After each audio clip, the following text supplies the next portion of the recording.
Death's Choice. Narrated by Scott from Exuberant Knack. It is recommended that you read the story while you listen to it with headphones. Thank you and enjoy. I tried really hard to get my kid out of my neighborhood. When he was born, I made all the promises I'm sure my old man made to me when I was young. You're not gonna live like this. You're gonna be better than me. You're gonna be somebody. But what does an 18-year-old know about getting anybody out anywhere? I couldn't even get myself out. Me and my girl lived in my mom's basement while we tried to get our shit together for Abel's sake, but it was never gonna work. She was younger than me, she didn't want to be a mom, and she split when he was only a couple months old. My mom sat me down and she told me, "Boy, I'm not raising your child, so you best figure out what you wanna do. Man up or drop him at one of those safe places where he can be adopted out and get himself a real family." I knew it killed her to say that. Mom loved Abel even more than me, I think, and the last thing she wanted was to lose her grandbaby, but he was my son. My responsibility. I dropped out of my last year of high school and started working a couple of part-time jobs. It was the real fucking American dream. 50 to 60-hour work weeks and still not able to make ends meet. The only reason I kept going was my little boy. The world just seemed to be getting shittier around us, but I kept clawing my way up. Didn't hang out with my old friends, didn't get involved in any of the old shit I used to do, just kept looking ahead and working my ass off. Things started to get better when I met Shayla at one of my janitor jobs. She had a kid around Abel's age too and wanted out of the neighborhood as bad as I did. We got together, started figuring out goals and saving money, and we thought we were really gonna do it. Closest we came was when Abel was about 8. We'd gotten married a couple years before and could finally afford to rent a place of our own a few blocks from my mom. It was still in the same neighborhood, but closer to the edge. Shayla got a real good job working as a secretary in a law firm, and I was digging ditches for the city. We were finally managing to get by with some money stashed away for the future. We could almost see a way out. I had told my boy to stay away from the older kids a few houses down. They were no good, I'd say when he asked why. They were dangerous.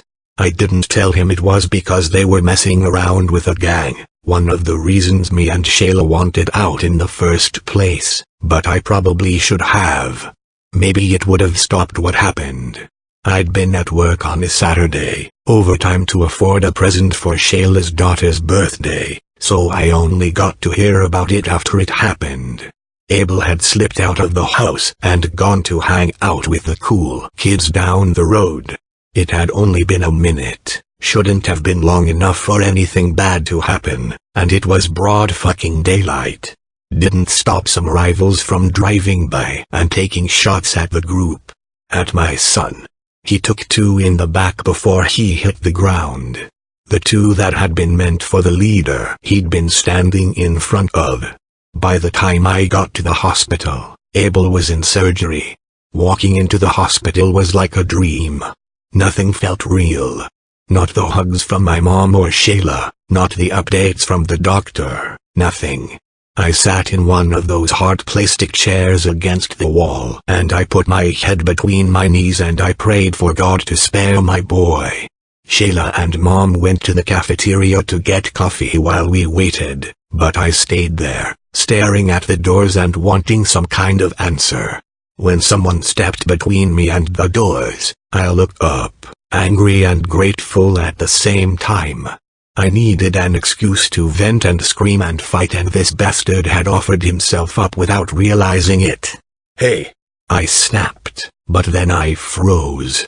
The figure before me was tall and covered in a heavy robe of black. Its hood was pulled low, hiding his features, but I was sure that a skeletal smile lurked in the shadows. All he was missing was a scythe. Then I blinked. The robes had become brightly colored in blue and red, and flowers were wrapped around the skeletal figure. Beads had been draped around the skull and its tall headdress. Another blink.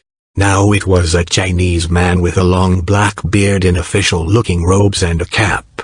Every time I blinked, the figure would change. A small Indian child, an old, haggard woman with wild hair, a large black dog. I had never seen most of them, but I knew what each was called. Santa Muerta, King Yan, Ayamaduta, Banshee, Black Shuck. All different names for the same being. Death. No.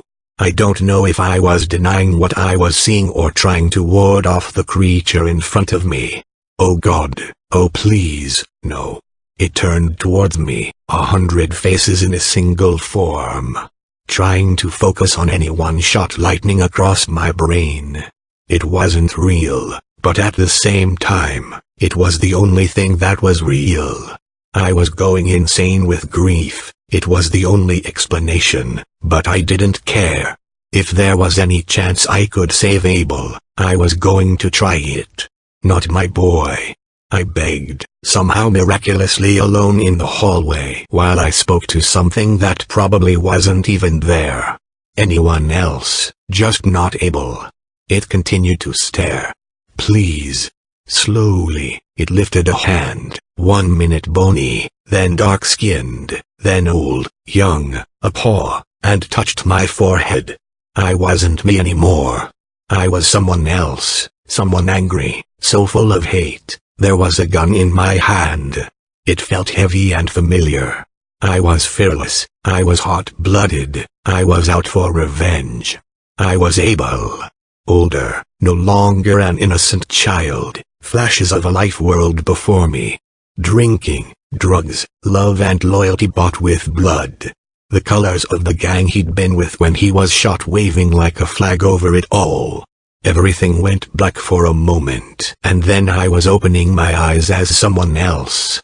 A pastor, filled with peace and generosity. The beloved leader of a congregation, a pillar in the community, a husband, a father, a friend. A reformed gang member who had changed his ways and escaped a life of violence after being shot in a drive-by on a Saturday afternoon in broad fucking daylight. My body jerked sharply and I was back in my own skin. The figure was in front of me, its endless eyes all staring, waiting. They're both in there. I asked weakly. The figure remained silent and still, but I knew. My boy and that piece of garbage were both in surgery, but only one would make it out.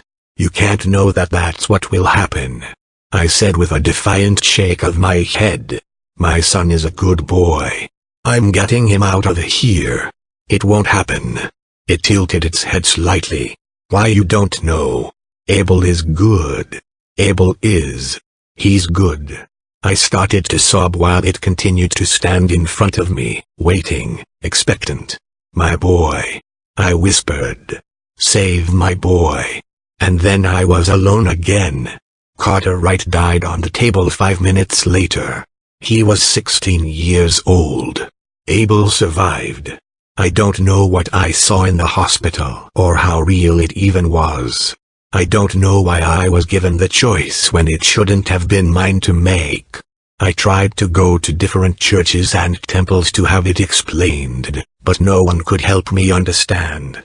Even without that knowledge, I told Abel he'd been given a second chance and not to waste it, but it never made a difference. First he lost his innocence by force, and then he willingly gave up the rest of himself. He wanted revenge. He knew who to go to make it happen, and he was going to get it whether I liked it or not. I had to kick him out when he was 18, after he pulled a gun on Shayla in our home. Despite my best efforts, all of the love we gave him, all the attempts we made to change things, to move, to separate him from what was always outside our door, he was never my little boy again. He had become everything that I'd been warned about. And now, almost 15 years later, not a day goes by that I don't regret the choice I made in the presence of death.